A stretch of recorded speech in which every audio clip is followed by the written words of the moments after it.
Hello, everyone, and welcome to FormIt Friday, February 19th. This is Tom Villaro, Product Manager for FormIt, and I have with me Tobias Hathorn, Lead Designer on the FormIt team, and also our special guest for the day, Mike Engel from ESG Architects. So we're going to do a recap of Mike's Autodesk University class. So for those of you that did not get to attend Autodesk University, Mike's going to run through this class, and I have to say this was a great class for me. I love when I go to sessions where people are teaching FormIt, and our goal for AU this year was to have all customer-driven classes, which we did. And what I loved really about Mike's was that I was sitting in it and thinking, wow, I didn't even think to do that.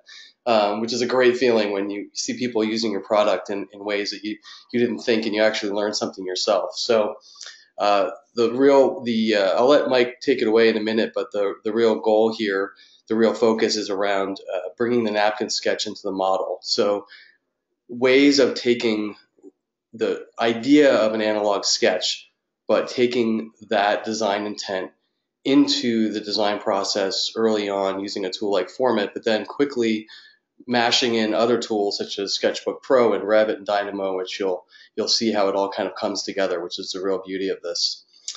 Without any further ado, I think I'll hand it over to Mike. All right, thanks Tom and Tobias there.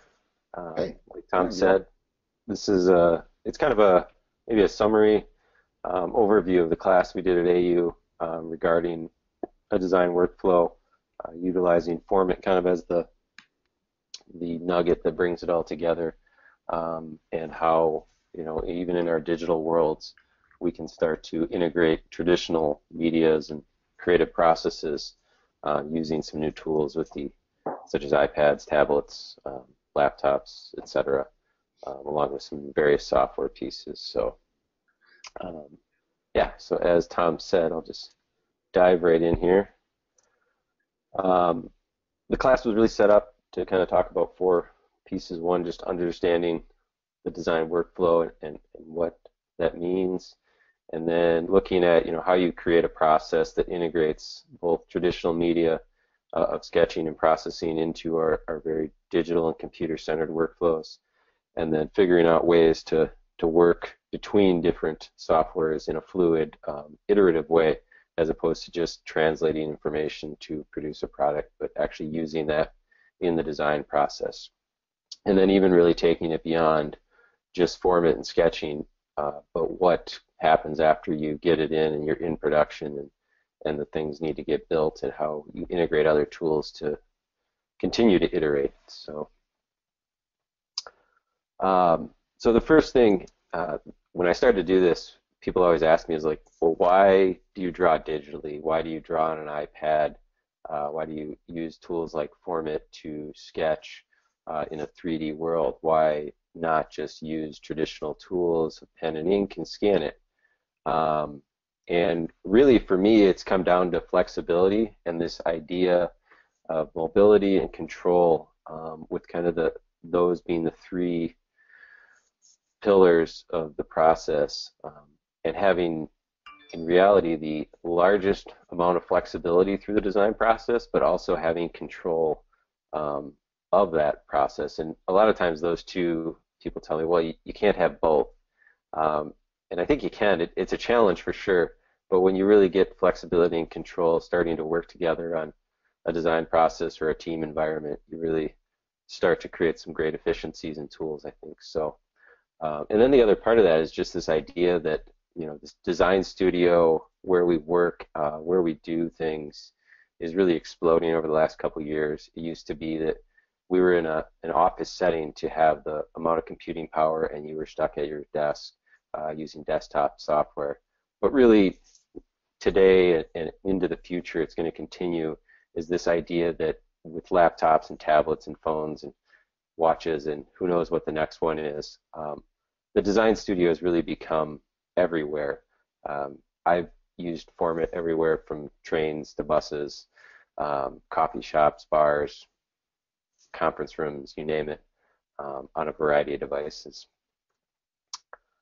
And so, part of that is the traditional office was a room full of desks, whether that was drafting boards, paper, or rows of cubicles. And I think most people in the creative profession would strongly agree. There's probably some that would disagree, but this is not the type of environment that promotes creativity. And so how do we start to use these computer tools and allow this creative process to come outside of the office?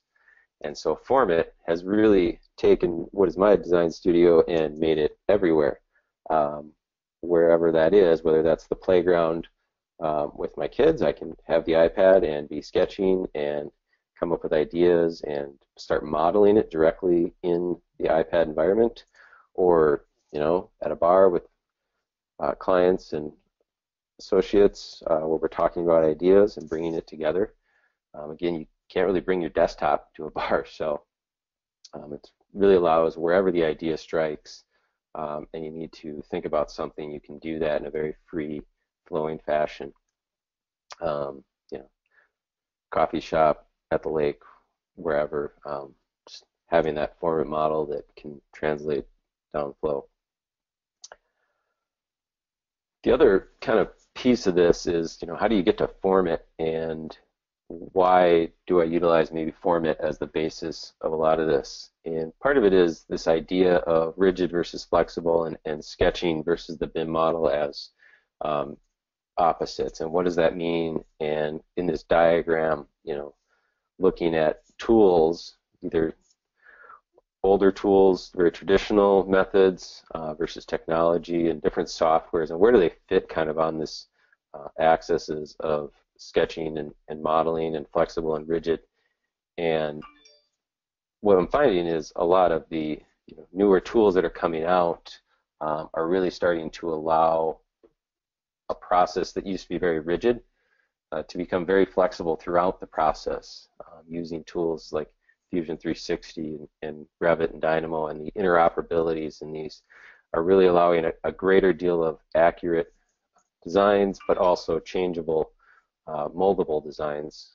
And when you, again, back to the flexibility and control, as you start to get those together, some really cool things happen.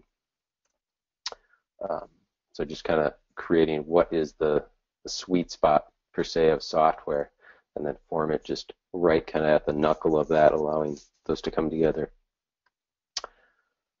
And then the other kind of piece of this that a lot of times comes up is, the idea of why do you still draw? I mean, if you're in a digital computer-centered environment, we can create 3D models, and there's a lot of value in that. But in my point of view, the model, while still very powerful, and we can do a lot of stuff with technology and computational design and create some very amazing design work, the idea that is still limited to a finite numbers. It's data. It's something. Whereas the sketching process continues to just be this infinite. There's really nothing I can't draw.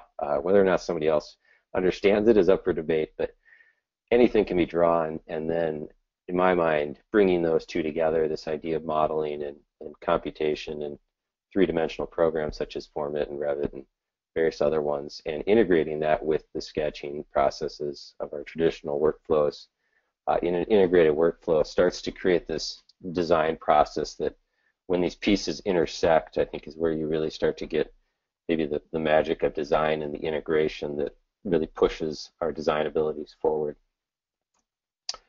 So the current workflow that I've been working on the last couple of years now, since Forma really took off and tablets really took off with tools like Sketchbook Pro, is this idea of going between FormIt 360, Revit, and Sketchbook Flow in a kind of bi-directional workflow of overlays using tablets and Cintiqs and iPads, various medias. The ability to model something remotely in a tool like FormIt 360 that often starts with a simple sketch in a Sketchbook Pro type program, and then actually have something that can flow directly into our Revit model, as you'll see in some examples further on, is really powerful. It's not a disconnected process anymore. It's kind of a fluid process. And then more recently, over this last year, as Dynamo has really taken off, how do you start to leverage that as an additional tool with Revit in the design process. Again, getting back to that, finite versus infinite ideas, and using the tools that are best fit for the job to really drive the design process. And then, what is the next thing? And we've got some examples towards the end that start to think about that. But I'm sure we're going to continue to grow, and this process will continue to grow. So the first thing I have here is just kind of a quick example in a limited fashion of what the process kind of looks like. And we'll play this video. This is a smaller project which starts on the iPad and goes through, and you'll see it. And really it's set up so that you can see the whole process. We do this a lot on larger projects as well, but it's this idea of just starting a sketch, wherever that is. This was actually done on my kitchen table. Starting a sketch directly on the iPad, starting to understand relationships, just like we would on a napkin, maybe over a client that you meet for coffee, and start to hash out these ideas. But as this works through, it's a very flowing fashion with sketching. It's limitless. There's no real constraints as it moves through. Starting to add scale and dimension on a sketching level in two-dimensional while thinking in three-dimensional. So as it moves through, developing the furniture, adding some lightweight, just traditional drawing methods, like go forward, starting to think about foundation, but then being able to take that directly into FormIt as an exported image, which is a cool little feature actually to plug. If you bring a PNG into FormIt, it comes in transparent. That was a happy accident I found out a while ago now, but it's nice. You can see it through it, but you can see just scaling it, starting to bring what was a scaled sketch into, and then starting to create 3D geometry to understand this two-dimensional idea and what does it actually mean in three-dimensional, and give it some depth. Again, this is all, as you can see, directly on the iPad, starting to understand where windows are and pieces, and using some of the tools with weather analysis to think about, what is the climate data, all integrated directly into a tool like FormIt, and get to a three-dimensional form pretty quickly. From there, again, solar shading, being able to do that all on the FormIt interface in a single model, understanding what does trees affect, the context, and then part of this process is going back and forth between sketching. So this is taking what was a FormIt screenshot as I modeled that up, and just bringing that right back into Sketchbook Pro, and very quickly, rather than being encumbered by how do I model this, how do I extrude this to get what I'm thinking about, being able to just freely sketch and take that very traditional look at something that's limitless in what I draw. This is using a digital drawing tool, but still using a very traditional method. Develop that, speed it up just a little bit.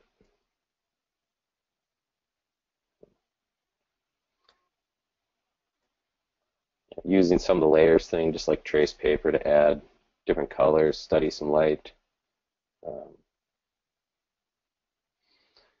And then even taking that to the desktop version of Sketchbook Pro to, again, much like we would a traditional Mayline hardline drafting board, start to give it some greater definition and study. But using these sketching tools, perspective tools that are in Sketchbook Pro, are basically make anyone drawing a two-point perspective rather simple. You don't have to set up the dots anymore and have the large enough table to get those pieces across. I will admit this is sped up just a little bit from reality. I don't actually draw that fast. Maybe someday. But then this, we'll see, as you keep drawing, bringing in different layers,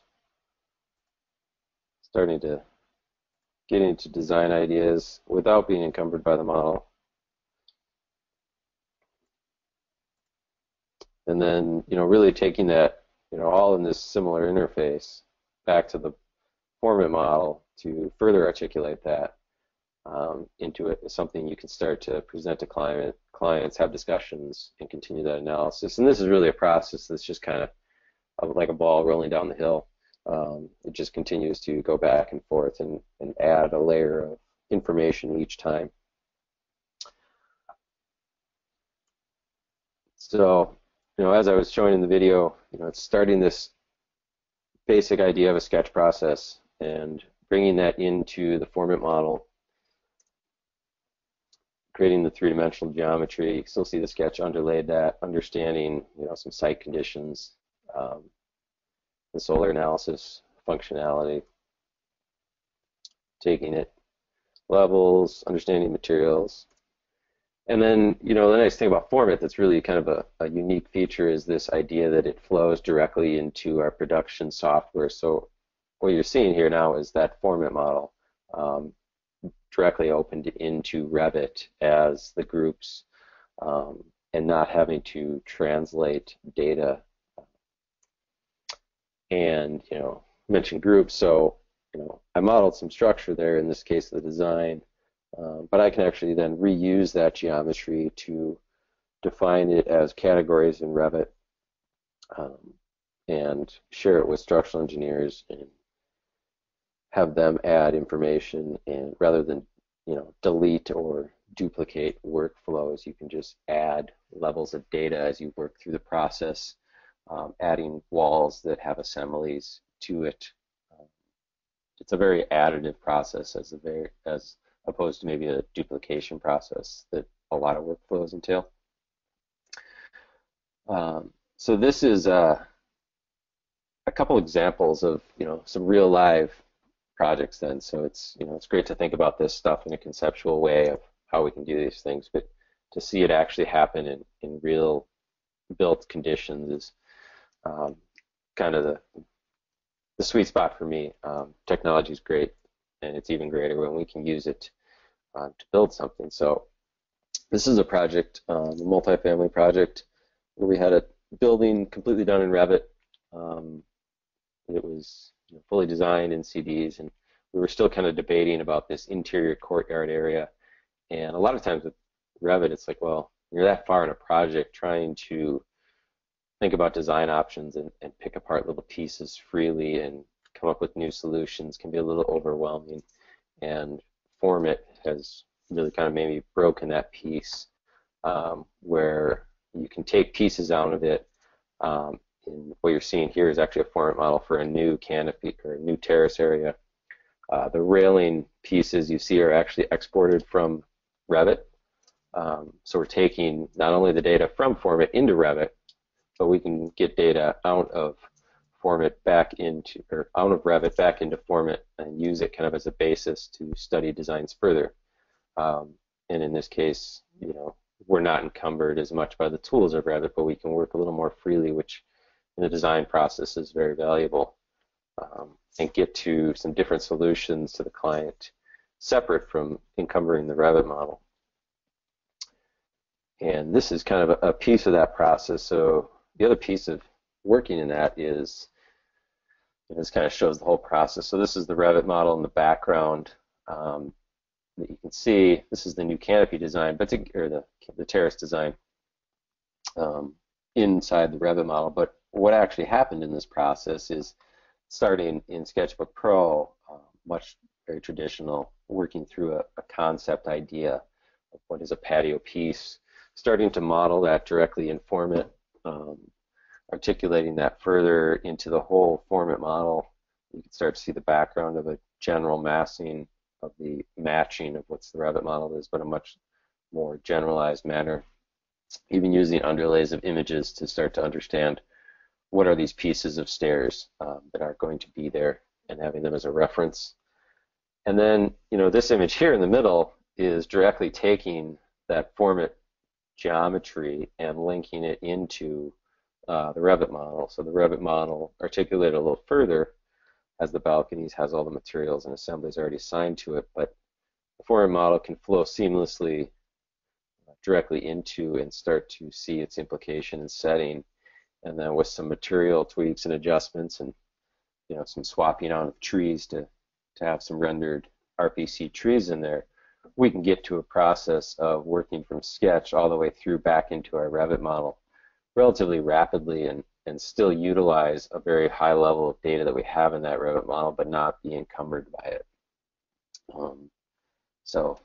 And this one's actually, been taken to the point of what you're seeing here is the plan that was then sent to the contractor. And before we fully detailed it, and maybe took the Revit model to the full development, actually using the Foreman model as is with some materials applied, inserted into the Revit model, and adding notes and details such that the contractor can now get pricing and understanding of it before we spend the man hours to fully model something in Revit, but get to that design solution and then put the time and effort into adding that information that we discuss, and then finally getting to that final design from Sketchbook all the way back into Revit.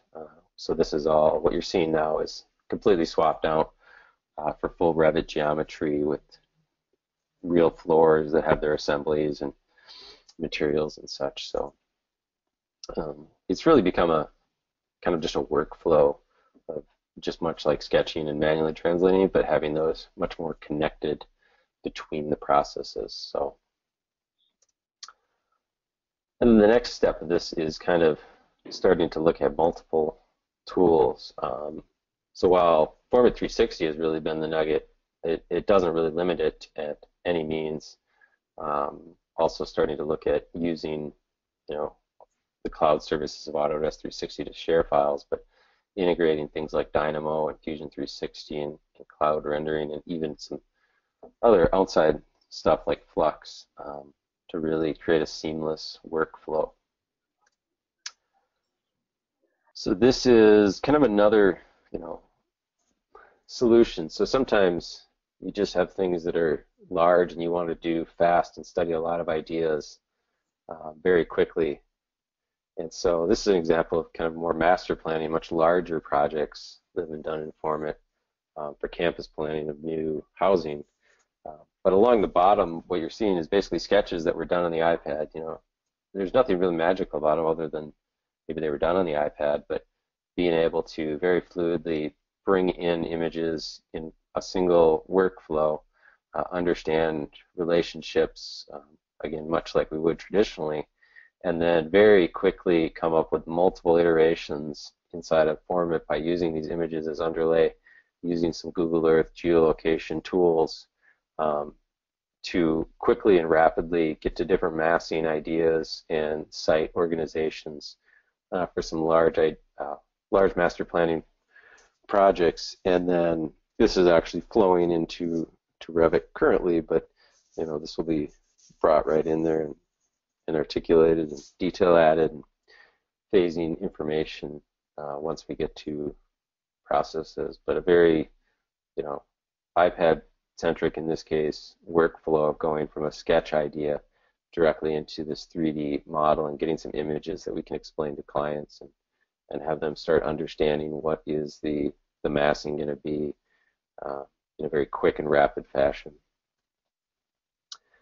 And then kind of the other side of this is sometimes the geometry and the sketching just happens all on a digital workflow before we get into FormIt 360. So these are sketches that were created through various sketching programs, but kind of Sketchbook Pro primarily, to create design ideas on a digital workflow, understanding different elements, but then taking that and starting to model that again at the same time in FormIt. Again, getting back to that idea that I don't need to be encumbered as much by the assemblies and the detail and the amount of data that goes into a Revit model often. Again, starting to sketch panel ideas and toggling back and forth between a FormIt interface on the digital workflows and starting to understand, okay, what is this panel piece and how it repeats. And then even starting to dig into what are these fins that start to articulate and form, and using even the FormIt model as an underlay. So obviously, hadn't modeled this, but I could have continued to model that, but it was much more rapid and efficient for me to just start to use it as an underlay and start to sketch over it before I model it and not necessarily worry about the technical aspects, but get to what the idea was first. And then, as I mentioned, the fin aspect of this design was, I can sketch this, and this is where not letting maybe the tool define it, but coming up with the idea of what are these fin pieces, and starting even to sketch what is the detail, and how does that work, and how does that start to articulate the front entry. And kind of the cool thing about FormIt is I can quick do this. I can create an extrusion, I can torque it a little bit, and I can array that. And it's a very traditional digital modeling tool. But then with the flow into Revit, it's all of a sudden I can make this as a family in Revit, and starting to go from that sketch, getting some quick ideas of what that means lighting-wise. But then because these are families, using tools like Dynamo to grab that element and actually starting to iterate it even faster. This basically is a very quick Dynamo script that grabs those elements that came from FormIt. You can see them named FormIt 360 group. Grabbing all of those that are brought into the project, setting some maximum rotation values, and just generating a random list and saying, well, let's rotate these fins. In FormIt, in any general modeling tool, I can manually rotate fins and start to do that relatively quickly. I mean, faster than just drawing it. But utilizing then tools like Dynamo downstream and integrated into it, I can actually start to iterate even faster and really, look at, what are some different options? What are 20 different options instead of 2 different options? But this idea that the sketching and the digital workflows and the computational design tools, they're not separate entities. They're fully integrated as a continuous process, and really when they start to work together in that process is where you start to kind of see the value of all of them and why we need all of them. So again, just a little maybe simplified version of it, but here's some straight FormIt families that came straight into Revit just by running that script, starting to understand what this means and iterate through. So and so like I was talking, this is kind of that workflow of Sketchbook Pro, Revit, FormIt 360, very valuable. And this is a kind of a screenshot about a year ago. Taking a tool like FormIt to understand multiple iterations of a canopy in an existing building. Again, we had a project where it was an existing building modeled in Revit, but being able to break away and just design a piece of it without that overhanging large amount of data that a Revit model has, and sketching freely, iterating multiple options, coming up to a geometry that works, getting that rendered, in this case using tools like the cloud rendering and native rendering to come up with a canopy idea. And this was about a year ago that this started, which was a cool process. But now we're in construction documents and continuing to iterate this piece, different canopy ideas as we work through budgets. You can see 2 different examples, whether we did full acrylic panels or did can light shining down, what does that mean? Or is it, in this case, maybe a metal perforation? And again, getting back to that idea that this comes directly into the Revit model. So the background, the street, all of this is Revit model. This is the native FormIt geometry brought in, and then our teams, whether I'm modeling in FormIt and bringing that in, the rest of the team can use that geometry to start to detail. And this is an ongoing kind of process here, but it's really been an integrated team between myself and 3 other members. And then the cool part about this is we got back into the production level, and this is kind of where it's headed, I guess, in my mind. we get to a geometry that everybody approves, the budget fits, and now we're starting to work in with suppliers and fabricators of this element. And here we're using Dynamo in this case to take that geometry that was brought through and understand some maximum minimum dimensions, and using color coding to say, well, this piece is too large, we can't cut it out of what the sheet size that's going to be, so what do we do about that? Which is a great level of analysis of geometry through these tools that, again, went back and started all the way as a sketch in Sketchbook Pro, brought through FormIt in the design process, and now we're using these tools for what they can really do and analyze the design in a method that's interoperable and feeds backwards. So that's, taking Sketchbook Pro interoperability, and now we're getting into using that Dynamo as a critical element of the design process.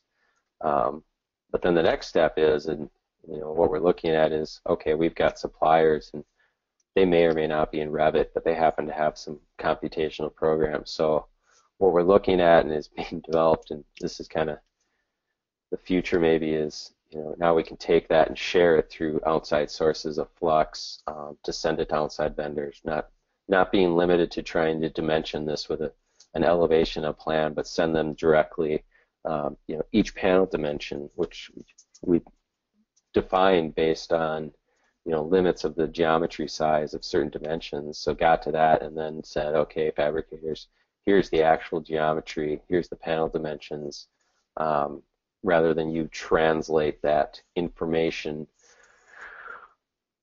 from a PDF that would be very traditionally done, or at least recently traditionally done as a printed document. We're just going to start sharing that information, because you could imagine trying to, even if you had a flat on elevation and dimension this and get to these numbers and actually have that translated correctly and hope that all those joints line up out in the field. So now we're to this workflow of Sketchbook Pro, FormIt 360, the advances there, integrating that into Revit, but also expanding that through the uses of Dynamo and Flux, and even into Excel for further analysis. And it's really about using the tool for the job rather than trying to force the tool to do the job you want it to do. Any carpenter would probably tell you that he'll be a lot more efficient with a full toolbox of a lot of different tools rather than trying to build a whole house with just a hammer. You do a lot better. And this is just kind of my hope, but maybe someday we can get this workflow even more integrated. Can we start to bring information? FormIt 360 already has data of site analysis information. Can that flow to Flux? Can that start to flow directly to Dynamo? Is there this even more blending of information between different software packages and even onto stuff that we probably haven't even thought of yet? And so, as the class was set up, it was really about understanding the design workflow, moving from just a strictly analog setting to a more digital environment, and why that increases flexibility and control, but also that mobility. And then hopefully, creating this process, which in my mind, the process I show here is really my process, and it may work for many others, but understanding that each person in each design process, each design solution, the process will vary a little bit, but being able to be flexible there and utilizing sketching with those digital workflows.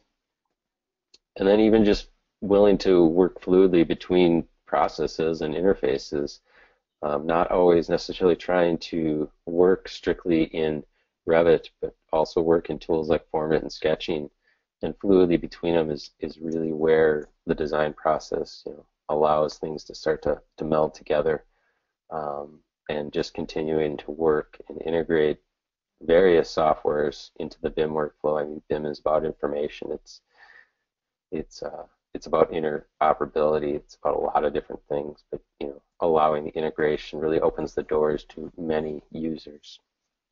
And that is my summary. I think Tom and Tobias, if we have questions, I can answer them, or you guys can fill in.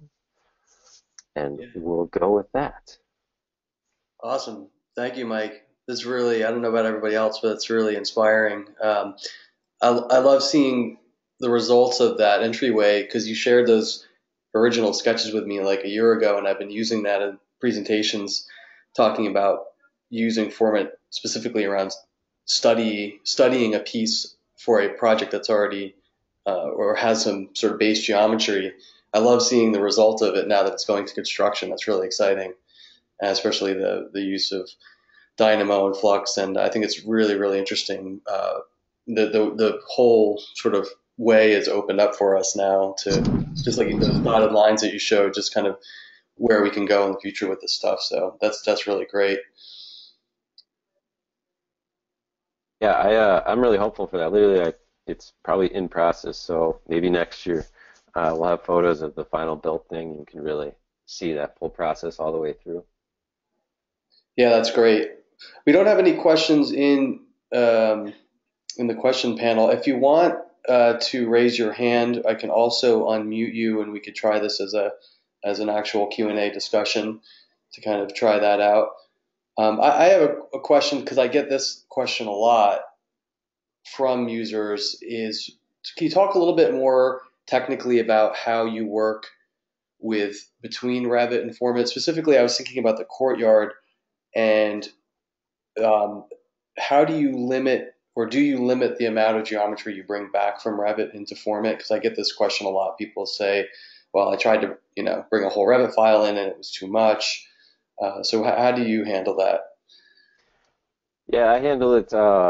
I believe it's still on AutoSeek, but I know it's out there at least somewhere. But there's a tool for STL export, and I've found for the most part, just creating 3D views in Revit and isolating it to the categories you need, whether that's just walls or geometry, um, and using that STL export tool gets me pretty far.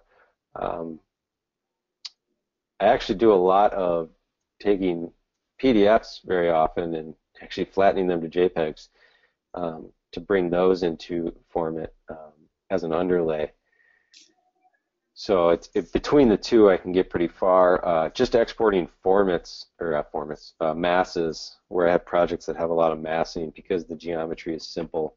A lot of times I'll just isolate mass category and say export, and that comes in very seamless through the STL export, and then importing that into a FormIt model. So that works pretty well. But it really is just, in my mind, about trying to go from Revit back to FormIt, just like it would be if you go from any 3D program to another 3D program, is understanding the isolation of what information do I need to bring back and what don't I, and filtering that. So.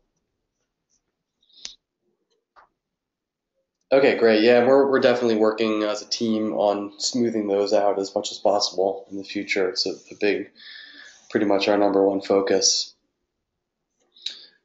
I had another question too, just more less technical and more, how is this received, I guess, in your office with colleagues, or is this kind of workflow seen as a novelty, or is it something that people see and say, wow, I could, or kind of inspired to adopt something like this? Like, what's the feel you get from colleagues and maybe clients too?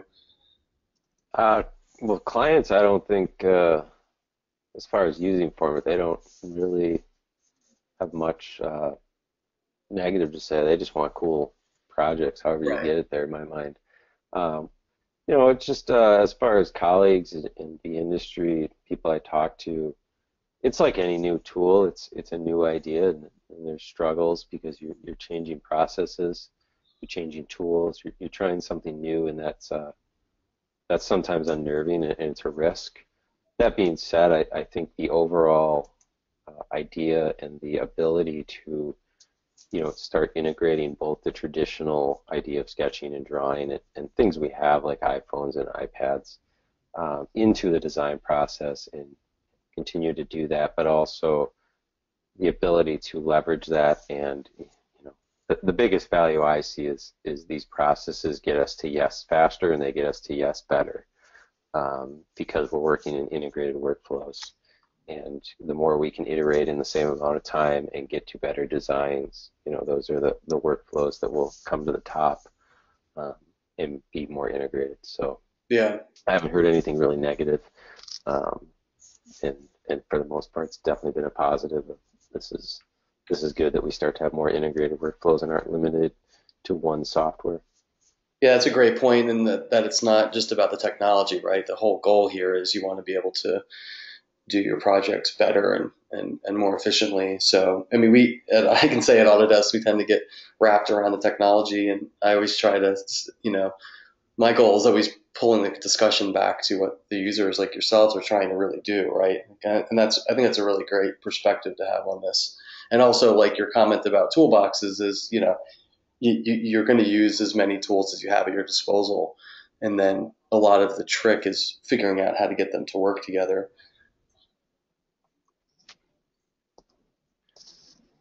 Hey, Mike.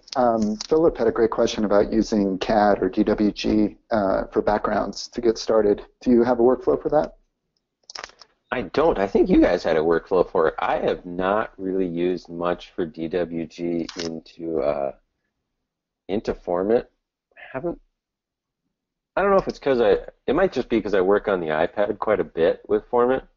Where having a DWG isn't really an option Okay. as far as an import. There might be some value. It might come back from having worked in Revit since Revit 8 and continually trying to get DWGs out of my workflow for various reasons. I've just worked away from it. That being said, there's a value in them. But no, I haven't. Just really haven't done much with it, and haven't really thought about it. The workflow that I've seen be successful is not importing DWG like in the traditional sense of bringing over a bunch of lines, but to basically take your DWG, take the lines that are closed loops, and flatten those so they're all in the same XY plane, and then run the region command on them, and then export that set of regions as an SAT file from CAD. And then you can open that SAT file and FormIt, and you've got a bunch of planes to work with that you can just extrude up into space. So there's a few steps there in AutoCAD, but it definitely cleans up the data before you bring it out, which I find really helpful. All right, we got some more questions here too. With the ability to work outside of the office, coffee shop, lake, cabin, playground, has expectations for productivity beyond 40 hours increased for you? I don't know when productivity was 40 hours. That must be a foreign idea. I don't think it has. All it's really done is allowed me to have my ideas and continually integrate it. And very early in my career, a senior mentor told me, always have a sketchbook with. It's about always having those ideas and being able to document them, whether that's in a sketchbook or on a napkin or whatever. And the ability to do this with a tool like FormIt and Sketchbook Pro on a mobile device is really, in my mind, very much just an extension of the sketchbook. It's a 3D sketchbook in my mind. So I haven't really had an expectation of working out. It's just been, when I have the idea, I want to be able to document it and do it in a way that can flow. So. Yeah, cool. So it's kind of like your architect's brain. It's basically always on 24 hours a day. Yeah, for better or worse. That'd be a great marketing feature, though, if we could say that our software gets architects to work only 40 hours a week. We'd sell a lot of software that way. I don't know if we could do it, but. Another question from Ian Roth here in Colorado. Hello, Ian. Thank you for tuning in. He said that he found he found the link to your AU class, but he didn't see a recording there. Do you know if your class was recorded? I believe it was not. Bummer. I know. No. Well, but if you're interested in going, this class and a very similar version of it will be at Revit Technology Conference coming up in July. Boom. Congratulations. Yeah. That's awesome. Maybe they'll record that one. Yeah, and we did record today's session, so we'll have that posted as well. Yeah. There you go.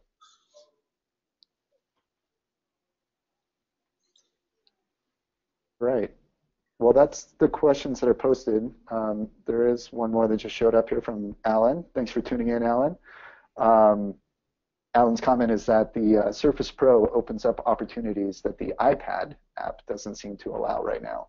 Have you experimented with Surface, Mike? Or I've known people with Surface. I also have I do have a Windows 10 tablet type computer, and yeah, FormIt. There's definitely some different workflows that open up there.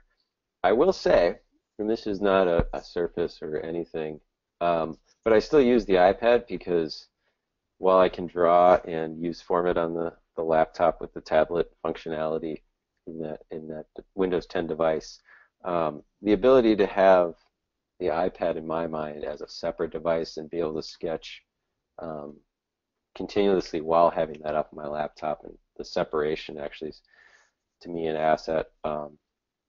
So I have a couple photos I've taken of my tablet device with GoToMeetings and stuff being presented on it of Revit. And I always take these photos with my iPad sitting directly in front of this, pen device, and yet I'm taking notes on the iPad and sketching on the iPad because I can't sketch on the Windows device while I'm doing a GoToMeeting. So there is some workflows there. I've just found the separation actually is an asset. Now, if we could come up with a Windows device that maybe was 2 monitors and I could pull one off and present the other, yeah, maybe we got something there. It's funny because I think I have the same Windows 10 portable laptop that you have. And I don't sketch on it because it's like a vertical screen. I have to actually lay the screen down or flip it all the way over, and then you can start doing the sketch. But that takes that extra step where the iPad is just kind of this built-in sketching tool. Yeah, and I would say the Windows 10 devices they boot up fast, but they're not as fast as an iDevice. As soon as I open the cover, it's there, even though there's only like a second delay on Windows 10. When the idea strikes, you just can't wait. Yeah, and Alan's comment is that's why you need a Surface, not the not the laptop. Yep, that makes a lot of sense. I've tried the Surface there. It's the same. Okay, cool. So Sandro wrote in with a comment too about Sketchbook Pro interacting with FormIt and Revit, and if it has exportable format between FormIt and Revit. And that's kind of a good transition, I think, over to the last portion of FormIt Friday where we want to do a bit of a demo about what's coming up next. Any other kind of last-minute questions, Mike or Tom? No, I think that's a good segue. All right, great. So, Mike, please keep your mic live so you can comment and everything like that. That was an awesome presentation, and just thank you for making time to be on FormIt Friday with us. Yeah, no problem. So Sandro and everyone else out there too, we're planning a release, our next release of FormIt here for the early March. So we're in the final stages of preparing that release, and the software is coming along nicely. So Tom suggested that we do a bit of a tease and show you where we're at with it at this stage, and kind of sneak peek some of the new features for those of you that are attending our FormIt Friday webinar. So as a thank you to you, and also just the first chance we have to demo the software, I'll go ahead and show you a few things. First of all, you might notice that we got an F down here in my toolbar, and that means that this is a Windows application that I'm demoing from. So installed next to Revit and other Autodesk tools like Sketchbook, you can be working offline as well as with a connected experience to A360.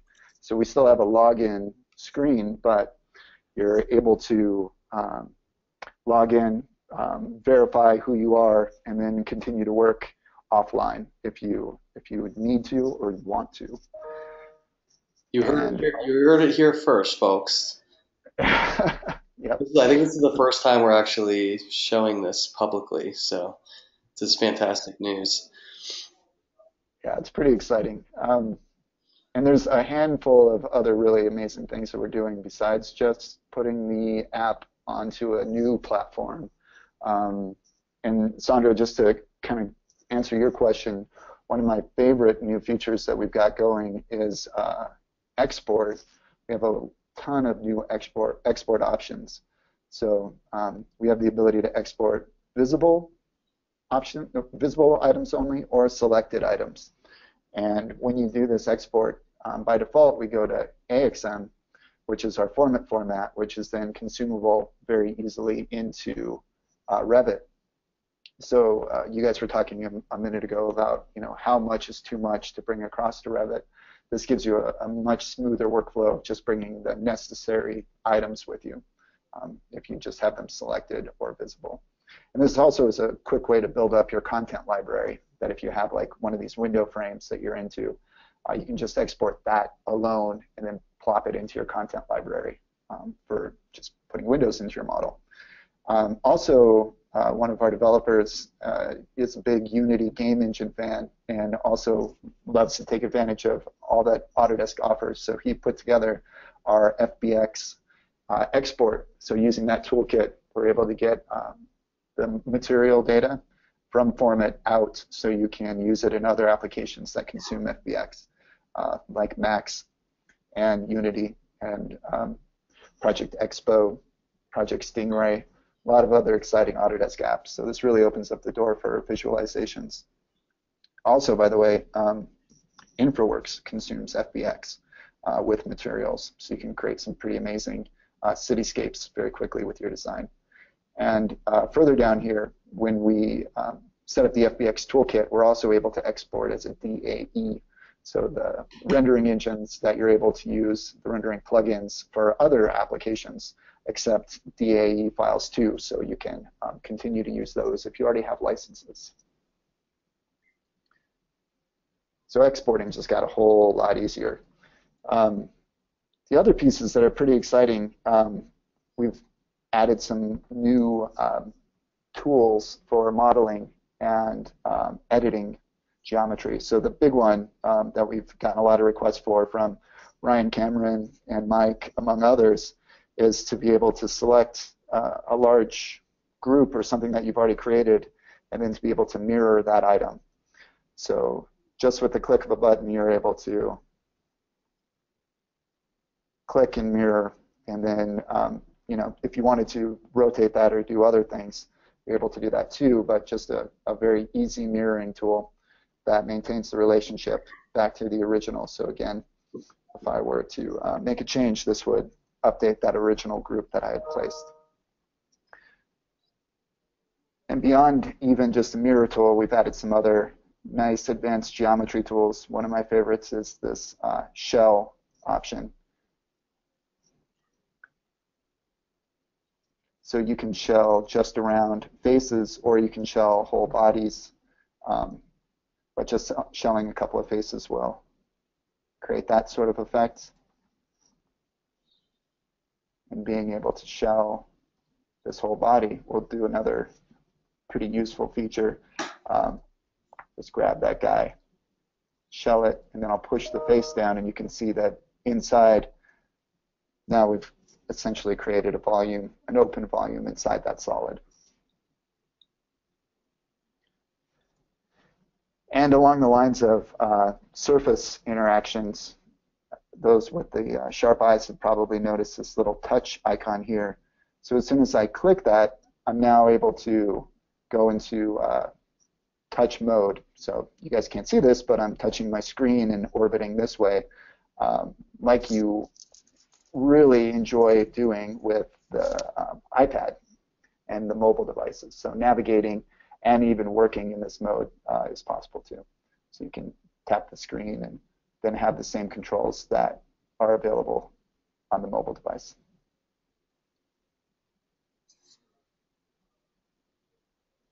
And speaking of the mobile device, I don't know how many folks out there have iPad Pros, but a lot of work has gone into making our iOS app take advantage of the gigantic resolution that the iPad Pro allows, and making some nice interactions with the Apple Pencil so that you have some shortcuts for undo and redo, and even the pressure sensitivity that you can push when you're drawing on an axis line, and it will lock onto that axis line for you.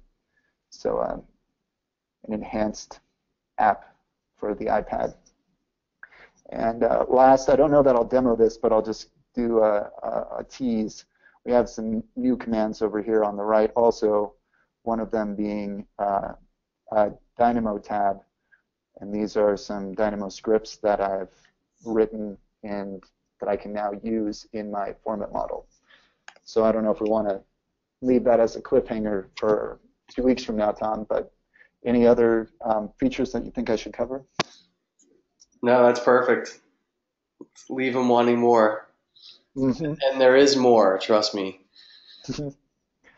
Yeah, not bad for 3 months worth of work. Our last release was just before AU, and we did layers and scenes among some other things. So this is a pretty huge leap forward for us, and hopefully for everybody out there using FormIt.